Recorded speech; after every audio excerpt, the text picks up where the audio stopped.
الرجيم بسم الله الرحمن الرحيم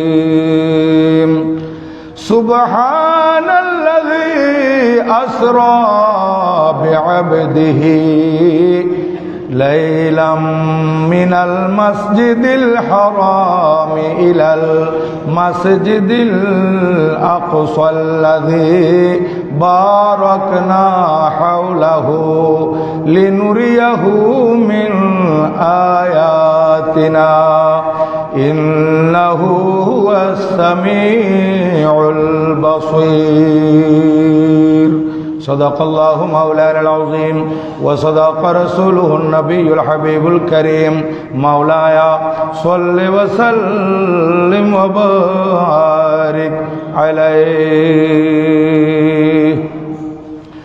آنے والا ہے محبوب میرا آنے والا ہے محبوب میرا عرش کرسی فرشتوں سجاؤ سرد کر دو جہنم کی آتش اور جنت کو دلہن بناؤ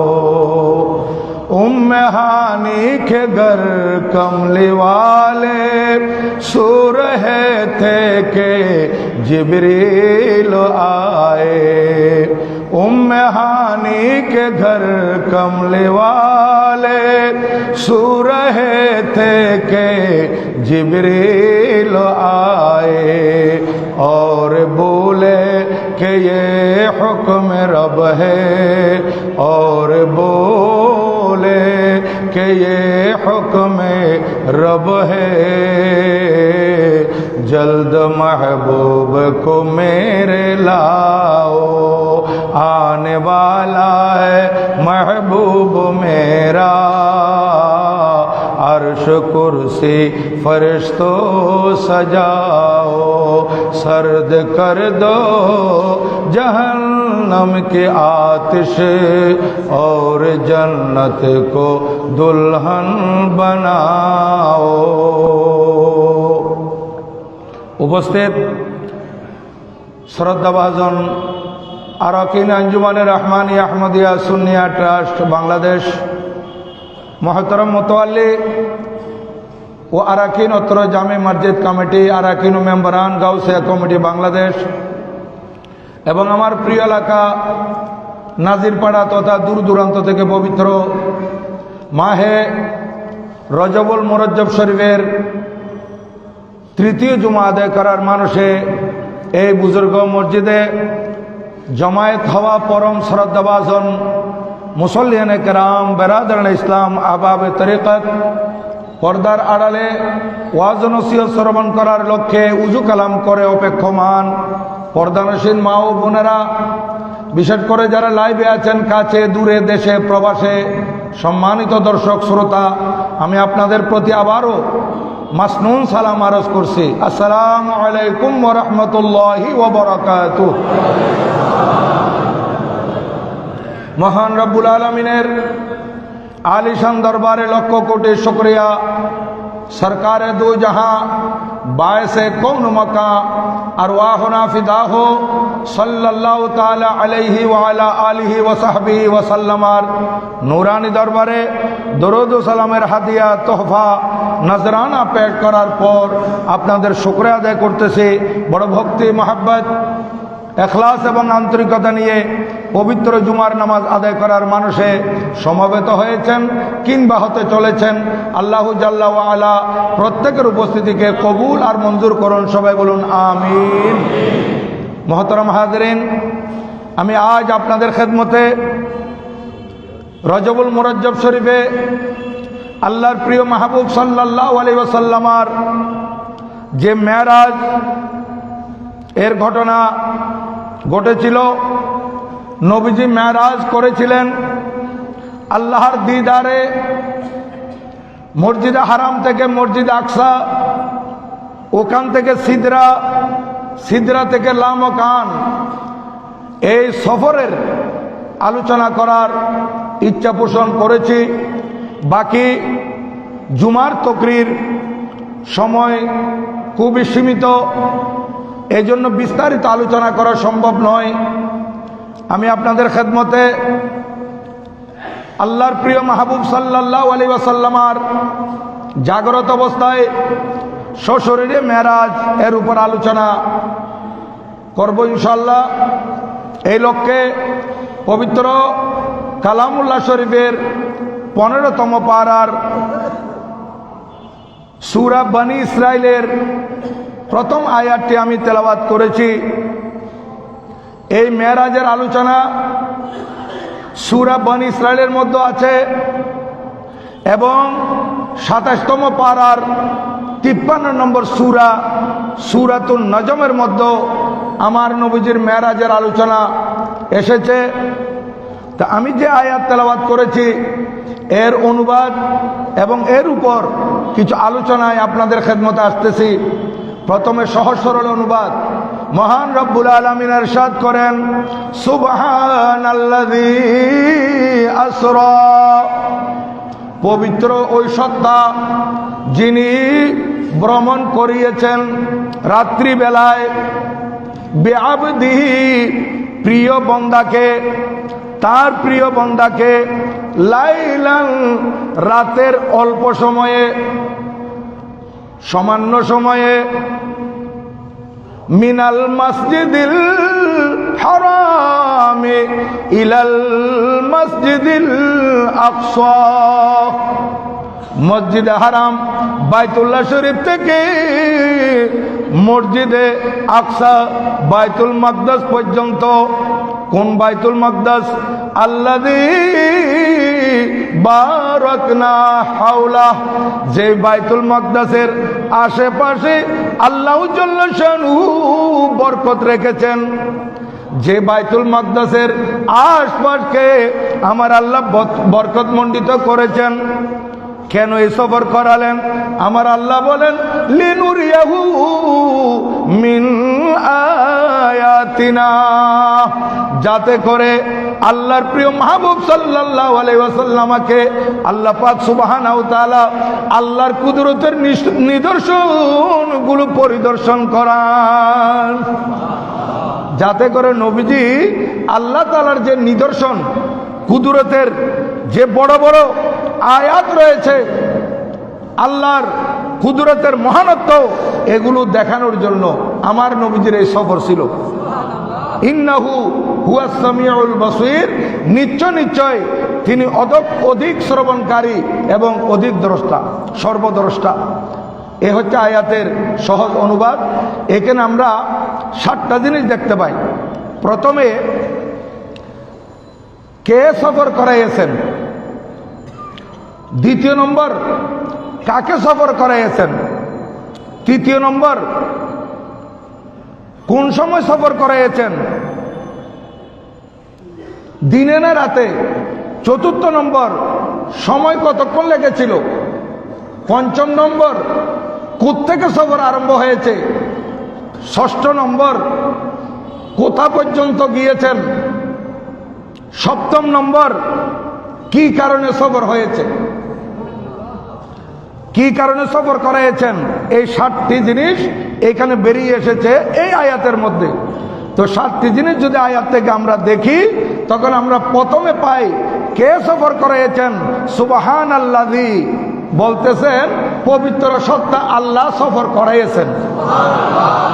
তাহলে এখানে একটা জিনিস স্পষ্ট যে নবীজি নিজে সফর করেন নাই, নবীজিকে আমার আল্লাহ সফর করাইয়েছেন।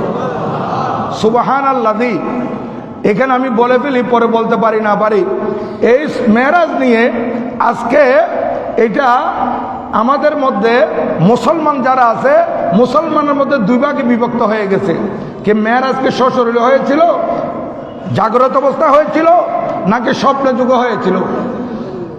এই মেরাজ যেটার আলোচনা হচ্ছে, এটা হচ্ছে সশরীরে এবং জাগ্রত অবস্থায়।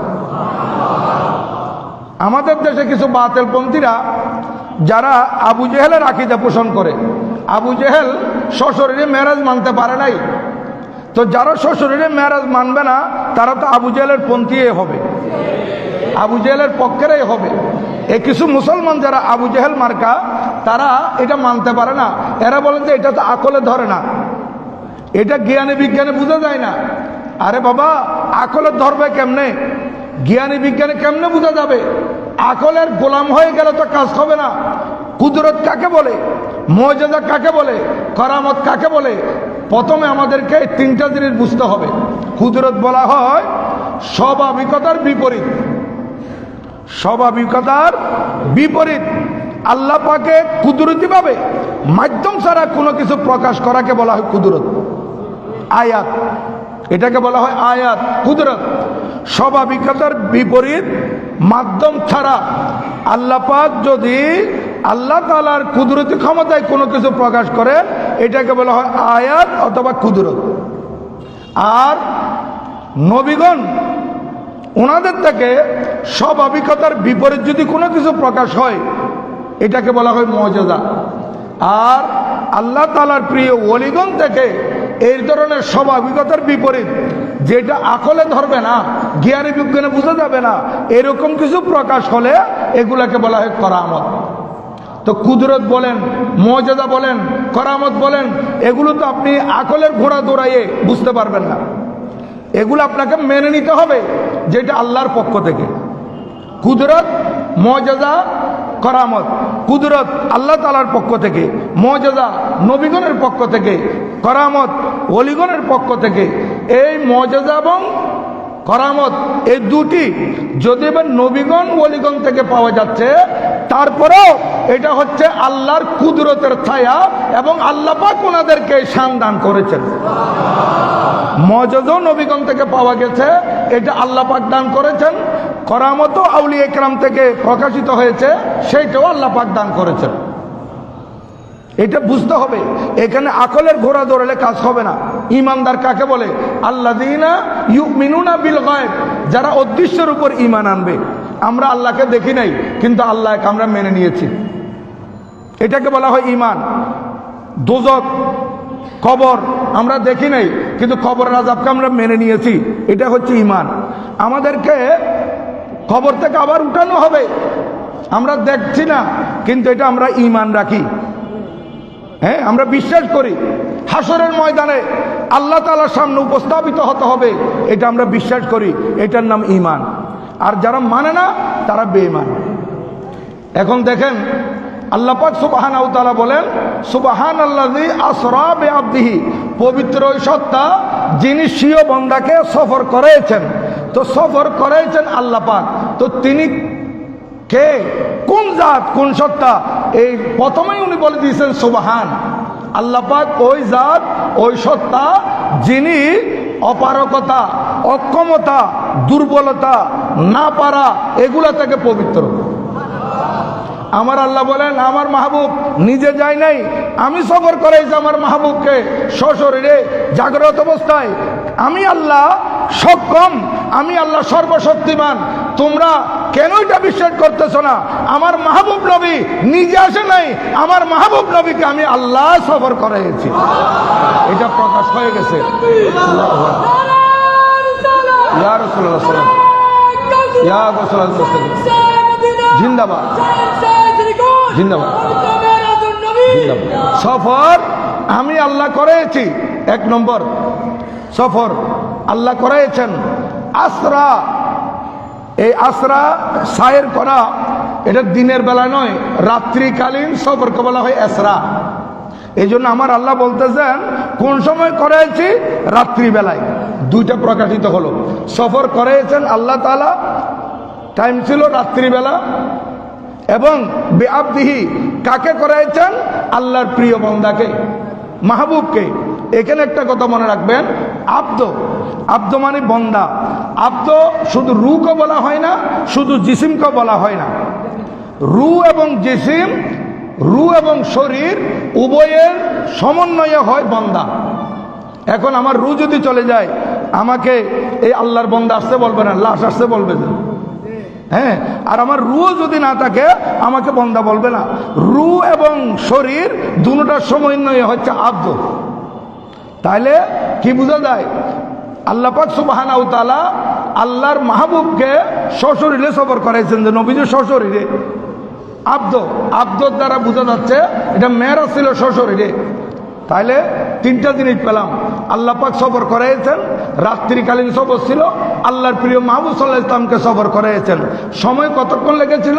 লাইলান, রাতের সামান্য সময়, রাতের একেবারে সামান্য সময়ে। কোত্থেকে? মিনাল মসজিদুল হারাম, ৫ম নম্বর মসজিদে হারাম বাইতুল্লাহ শরীফ থেকে। কোথায় নিয়ে গেছেন? ইলাল মসজিদুল আকসা, ৬ষ্ঠ নম্বর মসজিদ আকসার দিকে নিয়ে গেছেন। মসজিদ আকসায় কি জন্য নিয়ে গেছেন? বলতেছেন লিনুরিয়াহু মিন আয়াতিনা, আমি আল্লাহ সবর করাইছি মাহবুব নবীকে আমার কুদরতের আয়াত, আমার কুদরতের নিদর্শনগুলো পরিদর্শন করানোর জন্য। তাহলে এই মেরাজ রাসূল পাক সাল্লাল্লাহু আলাইহি ওয়াসাল্লাম শ্বশুরে ছিল, জাগ্রত অবস্থায় ছিল, রাত্রিকালীন ছিল, এবং এই মেরাজ এটা করেছেন আমার আল্লাহ। কিন্তু কাফেরেরা এটা মানতে পারে নাই। আমার নবীজি মেরাজ থেকে এসে লামকানের সফর করে যখন জমিনে এসেছেন, সকালবেলা সাহাবায়ে কেরামের সামনে এই আলোচনাগুলো নবীজি করতেছিলেন। এ আমার সাহাবায়ে কেরাম, গত রাত্রিতে আমি নবীজি সফর করেছি, আল্লাহ পাক সুবহানাহু ওয়া তাআলা আমাকে সফর করাইছেন মিনাল মসজিদিল হারাম ইলাল মসজিদিল আকসা, মসজিদে হারাম থেকে মসজিদে আকসা বাইতুল মাকদিস আমি সফর করেছি। আল্লাহর প্রিয় মাহবুব সাল্লাল্লাহু আলাইহি ওয়াসাল্লাম যখন এই কথা বললেন, এটা যখন প্রচার হলো, এটা যখন প্রকাশিত হলো, আরবের কাফেররা আমার নবীজির চতুর্পাশ ঘিরে বসলো এবং তারা কাফেররা জড়ো হয়ে এক অপরের সাথে বলতেছে, দেখো দেখো দেখো, যেই ব্যক্তি আমাদের পূর্বপুরুষের ধর্ম নিয়ে টানাটানি করতেছে, আমাদেরকে এক খোদা মানার জন্য বলতেছে, আমাদেরকে ৩৬০ খোদা থেকে বারণ করতেছে, ও অবান্তর একটা কথা বলেছে, এইবার তার থেকে ছুটে যাওয়ার একটা সুযোগ এসেছে। উচ্চস্বরে বলুন নাউজুবিল্লাহ। তারা মনে করেছিল এইবার যারা মুসলমান হয়েছে তাদেরকে বুঝাইয়ে বুঝাইয়ে আবার তাদের দলে নিয়ে আসবে, তাদের ধর্মে নিয়ে আসবে। বলতেছে বড় সুযোগ এসেছে, এটা কেমনে হতে পারে? এটা তো সম্ভবই নয়। রাত্রির অল্প সময়ে, রাতের বেলায় এই মসজিদ হারাম থেকে মসজিদ আকসা যাওয়া, এটা কেমনে সম্ভব হতে পারে? উনি কিরকম প্রলাপ করতেছে, এইরকম বলে বলে কাফেররা চতুর্দিকে প্রবন্ধা করতেছে এবং অপপ্রচার করতেছে। নতুন নতুন যারা মুসলমান হয়েছে তাদেরকে বুঝাই বুঝে কয়েকজনকে ফিরিয়ে ফেলেছে, নাউজুবিল্লাহ। নতুন নতুন মুসলমান হয়েছে, এখনো পোক্তা হয় নাই, মজবুত হয় নাই, এরা ফিরে গেছিল, অর্থাৎ নসিবে ঈমান নাই, এরা ফিরে গেছে। এখন আবু জেহেল বলতেছে, শুনো, প্রথমে আবু বকরকে ফিরাইতে হবে। হযরতে সিদ্দিক আকবর রাদিয়াল্লাহু তাআলা, আবু বকরকে ফিরাইতে হবে। আবু বকরকে ফিরাইতে পারলে বাকিদেরকে ফিরানো সম্ভব হবে, কারণ ওরা আবু বকরকে বেশি মানে, আবু বকরের কথাই এরা চলে আসবে। তখন হযরতে সিদ্দিক আকবর রাদিয়াল্লাহু তাআলার পথ চেয়ে আছে। হযরতে সিদ্দিক আকবর রাদিয়াল্লাহু তাআলা আমার নবীজিকে না দেখলে থাকতে পারেন না, ওনার অন্তরে সবসময় নবীজির খেয়াল। উনি আসতেছেন নবীজির দরবারে। আবু জেহেল, বড় বড় কাফেরেরা আবু জেহেল সহ হযরতে সিদ্দিক আকবর রাদিয়াল্লাহু তাআলার পথ রুদ্ধ করে দাঁড়িয়ে গেল, পথ রোধ করে দিল এবং ব্যারিকেড সৃষ্টি করলো। হযরতে সিদ্দিক আকবর রাদিয়াল্লাহু তাআলা বলেন, কি হয়েছে? বলে, কি হয়েছে বলতেছো? তুমি এখনো শুনো নাই? বলে, কি? বলে, তোমার নবী কি বলতেছে? বলে, আমি তো এখনো নবীজির দরবারে যাই নাই। কি বলতেছে? নবীজির দরবারে গেলে না শুনবো? বলে, আমাদের থেকে শুনো, তোমার নবী কি বলতেছে? তোমার নবী বলতেছে গত রাতে নাকি একেবারে স্বল্প সময়ে এই বাইতুল্লাহ শরীফ থেকে মসজিদ আকসা পর্যন্ত সফর করেছে। এটা কি সম্ভব? তুমি বলো, এটা কি সম্ভব? বলে, কে বলেছে? বলে, তোমার নবী বলেছে। সত্যি আমার নবী বলেছেন? বলে, তোমার নবী বলেছে। বলে, যদি আমার নবীজি বলে থাকেন, এখন আমি নবীজির জবান থেকে শুনি নাই, তোমরা বলতেছো আমার নবীজি বলেছেন, তাহলে নবীজি বলে যদি বলে থাকেন তাহলে আমি এখনই মেনে নিলাম এটা। আমি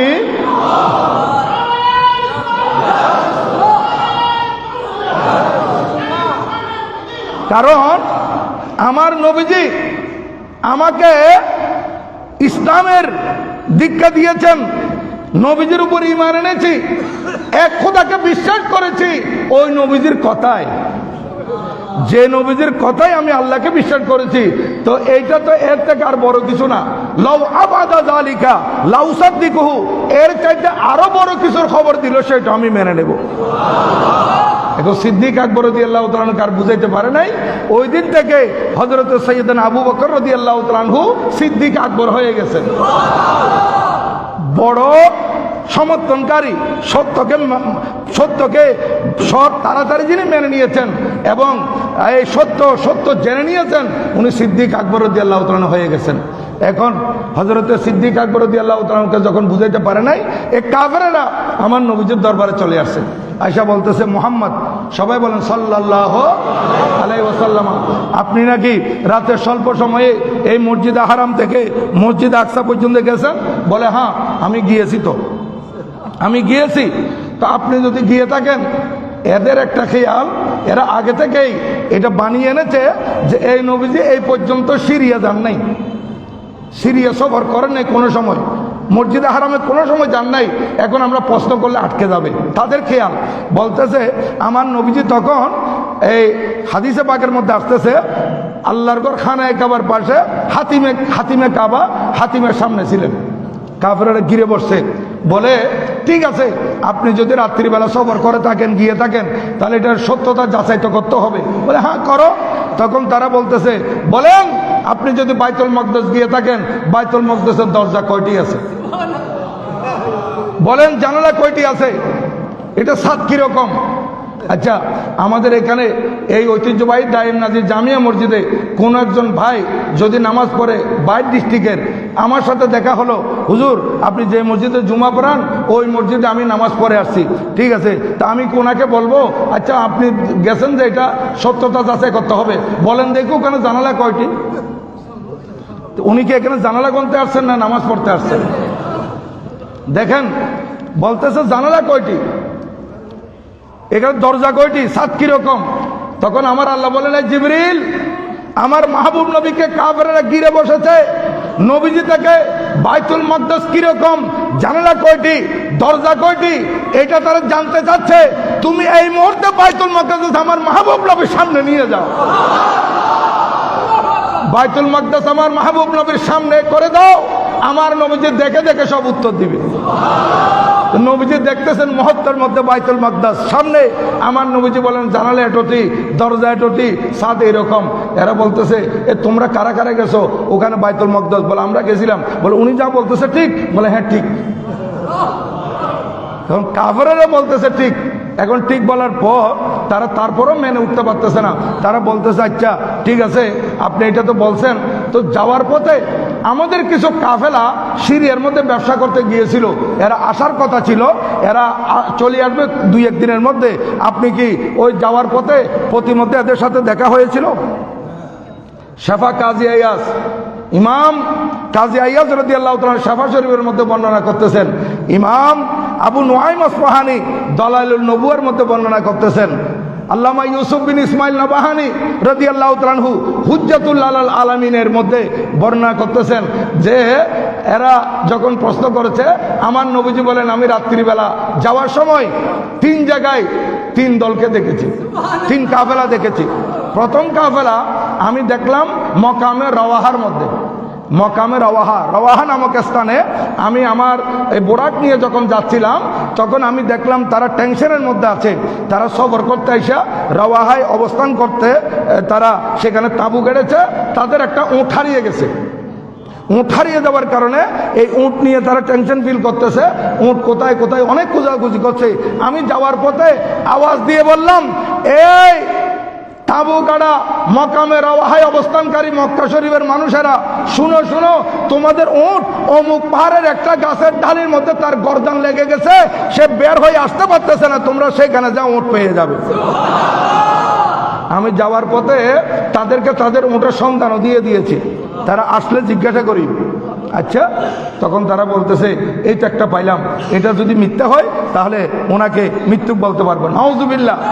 নবীজি বলেন সামনের দিকে আমি যখন গেলাম মকামে জি তাওয়া নামক স্থানের মধ্যে আমি যখন অতিক্রম করতেছি, তখন অপোজিট সাইড থেকে তোমাদের কাফেলার দল এখানে একটা উটের মধ্যে 2 জন সওয়ারি ছিল, একটা উটে 2 জন সওয়ারি। আমার বোরাক এত দ্রুত যাচ্ছিল, কারণ বোরাকের স্পিড এত বেশি, আমাদের চোখের সীমানা যেখানে গিয়ে শেষ হয় সেখানে বোরাকের প্রথম কদম। বলছে আমার বোরাক এত স্পিডে যাচ্ছিল, তোমাদের এই 2 জন সওয়ারের উট আমার বোরাকের তার সামনে দিয়ে যাওয়ার সময় সে এমনভাবে লাফিয়ে উঠেছিল 2 জন সওয়ারি এই উট থেকে পড়ে গেছে। উঠ থেকে পরে গিয়ে একজনের হাত ভেঙে গেছে, সে বেন্টিস করা অবস্থায় আসবে দেখবা। আচ্ছা ঠিক আছে। তারপর বলছে আমি যখন যাচ্ছি মকামে জি আইনাইন যখন অতিক্রম করছিলাম, তখন দেখতেছি 2টা ঘোড়া ছিল। 2টা ঘোড়ার নবীজি কালারও বলে দিয়েছেন এবং বলছেন একটা ঘোড়ার উপর 2টা বস্তা আছে, আর একটা ঘোড়ার মধ্যে মালিক বসা আছে আর খাদেম টানতেছে। মালিকের একটু শীত অনুভব করছে, তখন খাদেম থেকে চাদর খুঁজছিল। এটা জিজ্ঞাসা করি আসতে, তখন এরা বলতেছে আচ্ছা 3 কাফেলার কথা বলছেন, ঠিক আছে, এরা আসলে আমরা জিজ্ঞাসা করব।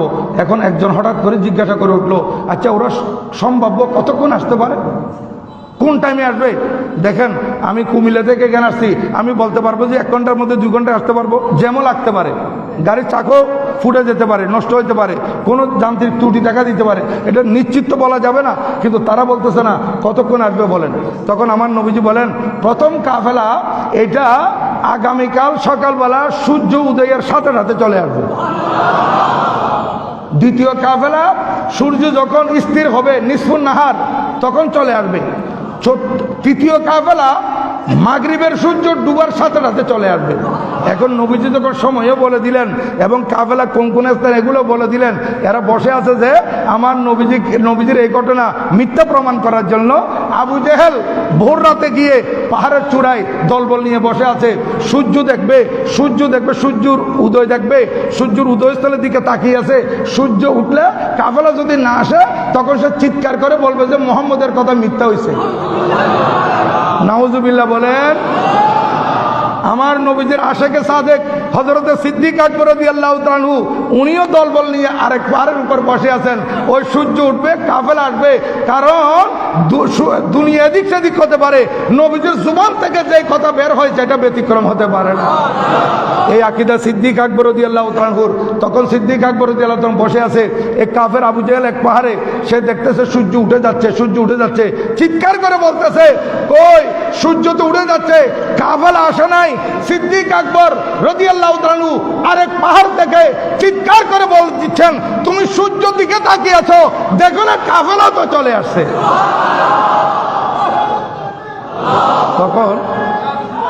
তখন তারা বলতেছে এটা বড় জাদুঘর।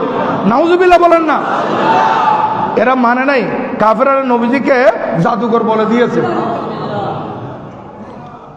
দেখেন, আর এদিকে দ্বিতীয়টা নিসফুন নাহারের সময় ঠিক চলে আসছে। এখন সেটাও তারা ঠিকভাবে পেয়েছে। এখন বলতেছে ওইটা তো সূর্য ডুবার সময় বলছিল, এখন দেখি এখন সূর্য ডুবার সাথে সাথে ওই কাফেলা ফিরবে, এটা আমার নবীজির জুবান থেকে বের হয়ে গেছে। কিন্তু ওই কাফেলার মাঝখানে সমস্যা হয়েছে, ওই যে কিছুক্ষণ আগে বললাম সমস্যা হতে পারে, এখন আসতে দেরি হবে। কিন্তু নবীজি যে বলে দিয়েছেন সূর্য অস্ত যাওয়ার সাথে সাথে কাফেলা চলে আসবে, এখন এরা অস্ত যাওয়ার সাথে সাথে আসতে পারবে না, এরা টাইম লাগবে যে প্রায় এশারের সময় লাগবে। তাহলে সূর্য ডুবে যাওয়ার আরো 1-1.5 ঘন্টা পরে আসবে। এখন আমার নবীজির এই কথাটা হলো তাদের কাছে ব্যতিক্রম প্রমাণিত হয়ে যাবে। এই জন্য আমার আল্লাহ বলেন ওই সূর্য যতক্ষণ পর্যন্ত কাফেলা আসবে না ততক্ষণ দাঁড়িয়ে থাকবে। ওই কাফেলার সমস্যা হয়েছিল, এরা যত সময় আসতে পারবে না, এই কারণে সূর্য আপন জায়গায় দাঁড়িয়ে আছে, কিরে সূর্য ডুবছে না কেন? কারণ আমরা ইফতারের সময় যে বসি তখন আমরা গড়ি দেখে সূর্য ডুবছে কিনা 10 মিনিট 20 মিনিট লেট হলে আমাদের এটা অনুভব হবে না? আমরা অস্থির হয়ে যাব, কিরে সূর্য ডুবছে না কেন, টাইম তো হয়ে গেছে। এখন সূর্য 1-1.5 ঘন্টা পর্যন্ত যে দাঁড়িয়ে আছে, এরা রীতিমতো হতবাক, এরা বিচলিত, কি ব্যাপার সূর্য ডুবছে না কেন, ডুবছে না কেন, টাইম তো অনেক হয়ে গেছে, কোনোদিন তো এরকম দেখি নাই, আজকে সূর্য এতক্ষণ পর্যন্ত কেন ডুবতেছে না? এখন সূর্য কেমনে ডুববে? সূর্যের সৃষ্টিকর্তা তো সূর্যকে নিষেধ করে দিয়েছেন। কারণ আমাদের প্রিয় নবীজির জুবানের বাণী, এটা সত্য হতে হবে। এখন ওই কাফেলা যখন চলে আসছে, সূর্য ডুবে গেছে। এখন এরা জিজ্ঞাসা যা যা করছে দেখতেছে সব সত্য পেয়েছে, বলতেছে আমাদের মাঝখানে আসতে সমস্যা হয়েছিল, যার কারণে আমরা আরো আগে আসার কথা ছিল, আমরা আগে আসতে পারিনি, 1-1.5 ঘন্টা লেট হয়ে গেছে। কিন্তু সূর্য ডুবে নাই। আমার নবীজির এই মেরাজের ঘটনা এটা সত্য প্রমাণিত হয়েছে। এরপরও আরো এই মেরাজের আলোচনা ইনশাল্লাহ হবে, আগামী জুমাইয়া হবে। আল্লাহ পাক সুবহানাহু ওয়া তাআলা এই মেরাজুন নবীর আলোচনার মাধ্যমে রসুল করিম সাল্লাল্লাহু আলাইহি ওয়াসাল্লামের যে মহান মুজিজা, এইটাকে বিশ্বাস করে, এটা মনে প্রাণে ধারণ করে আমাদের আকীদা যাতে মজবুত থাকে, সেই তৌফিক আল্লাহ পাক আমাদেরকে দান করে। এই মেরাজের ঘটনা মানা এবং না মানা, সশরীরে মেরাজ মানা, এরা হযরতে সিদ্দিক আকবরের পক্ষের। যারা সশরীরে মেরাজ মানবে এরা সিদ্দিক আকবর রাদিয়াল্লাহু তাআলার পক্ষের। আর যারা বলবে যে এটা অসম্ভব, সশরীরে জাগ্রত অবস্থায় হতে পারে না, আপনারা বুঝে নেবেন এরা আবু জেহেলের পক্ষের। আবু জেহেলের পক্ষে কারা, হযরত সিদ্দিক আকবর রাদিয়াল্লাহু তাআলার পক্ষে কারা, এটা প্রমাণ হয়ে যাবে এই মেরাজুন নবীকে সামনে রাখলে। মেরাজুন নবীর সশরীরে জাগ্রত অবস্থায় কারা মানতেছে আর কারা মানতেছে না। আমরা যারা আহলুস সুন্নাত ওয়াল জামাতের অনুসারী, আমরা মেরাজুন নবী সাল্লাল্লাহু আলাইহি ওয়াসাল্লাম সশরীরে জাগ্রত অবস্থায় এটা মনে প্রাণে বিশ্বাস করি, এবং আমরা মেরাজুন নবী সাল্লাল্লাহু আলাইহি ওয়াসাল্লামের মাহফিলও করি। সুন্নিরা মেরাজুন নবীর মাহফিল করে, কিন্তু বাতিল ফেরকার এগুলো করে না। কেন করে না? এরা যদি এগুলা করতে যায় ধরা পড়ে যাবে। এরা বলবে যে মেরাজুন নবীর ঘটনায় রাসূল পাক সাল্লাল্লাহু আলাইহি ওয়াসাল্লাম মসজিদে হারাম থেকে যখন সফর শুরু করেছেন, হযরতে মূসা আলাইহিস সালামের মাজার পাক দিয়ে যখন যাচ্ছিলেন, ওনাকে রওজায়ে পাকের ভিতর নামাজ পড়তে দেখেছেন। এখন তাদের লোকেরা বলবে যে আপনারা বলছেন আমাদের নবী মাটির সাথে মিশে গেছে, আপনাদের আকীদা আমাদেরকে শিখাইছেন। হ্যাঁ, সুন্নিরা বলে যে নবী যে জিন্দা হায়াতুন নবী, আর আপনারা বলেন যে মাটির সাথে মিশে গেছে। আর এদিকে বলতেছেন মূসা আলাইহিস সালাম মাজারে পাকের ভিতর নামাজ পড়তেছে, তাহলে মূসা আলাইহিস সালাম জিন্দা, তো আমার নবী তো মূসা আলাইহিস সালামের নবী, আমাদের নবী তো ইমামুল আম্বিয়া। তাহলে মূসা আলাইহিস সালাম যদি রওজায়ে পাকের ভিতর দাঁড়িয়ে দাঁড়িয়ে নামাজ পড়তে পারে, জিন্দা থাকতে পারে, তা আমাদের নবী কি মরে গেছে নাকি? তখন তাদের লোকেরা তাদেরকে প্রশ্ন করবে, বিদায় এরা মেরাজুন নবী করে না। এবং আমার নবীজি বলেন বাইতুল মাকদাস পর্যন্ত যখন আমি গেলাম, দেখলাম সমস্ত নবীগণ সেখানে উপস্থিত। বলে উনারা ইন্তেকাল করছেন অনেক আগে, এতগুলো নবী একসাথে উপস্থিত হতে পারে, তাহলে তো হায়াতে আম্বিয়া, নবীগণের হায়াত প্রমাণিত হয়ে গেল। তো আপনারা যে নবীতে মরা বলতেছেন, তো আপনাদের আকীদা তো পৌঁছা, আপনারা তো আমাদেরকে গোমরা করতেছেন, এই কথা তাদের লোকেরা বলবে। এই জন্য তারা মেরাজুন নবী করে না। আর আমরা যে বলি আল্লাহর নবীজি এট এ টাইম আল্লাহর দেওয়া পাওয়ারে বিভিন্ন জায়গায় যেতে পারেন, বিভিন্ন জায়গায় হাজির হতে পারেন, নবীগণকে আল্লাহ পাক এই ক্ষমতা দিয়েছেন। এই মেরাজের রজনীর আলোচনা করলে তখন সেটা প্রমাণ হবে। আমার নবীজি মূসা আলাইহিস সালামকে মাজার পাকে দেখেছেন, মূসা আলাইহিস সালামকে মসজিদ আকসায় দেখেছেন, মূসা আলাইহিস সালামকে ষষ্ঠ আসমানে দেখেছেন। এট এ টাইম মূসা আলাইহিস সালাম 3 জায়গায় উপস্থিত। বলবে যে মূসা আলাইহিস সালামের যদি এই পাওয়ার থাকে, তাহলে আমার নবীজি কেন বিভিন্ন জায়গায় যেতে পারবে না? এভাবে বিভিন্ন প্রশ্ন আসবে, বিদায় তখন তারা এই কারণে তারা মেরাজুন নবী পালন করে না, কারণ এরা বাতিলেই থাকবে। আর আমরা আলহামদুলিল্লাহ জান্নাতি দল, হক দল, আমরা মেরাজুন নবী সাল্লাল্লাহু আলাইহি ওয়াসাল্লামকে মানি, এবং মেরাজুন নবী সাল্লাল্লাহু আলাইহি ওয়াসাল্লাম সশরীরে হয়েছে এটা মানা, এটা আমাদের আকীদা। আল্লাহ পাক সুবহানাহু ওয়া তাআলা আমাদের আকীদা মজবুত রাখার তৌফিক দান করুন, আমিন। ওয়া মা আলাইনা ইল্লাল বালাগ। ওয়া আসসালামু আলাইকুম ওয়া রাহমাতুল্লাহি তাআলা ওয়া বারাকাতুহু।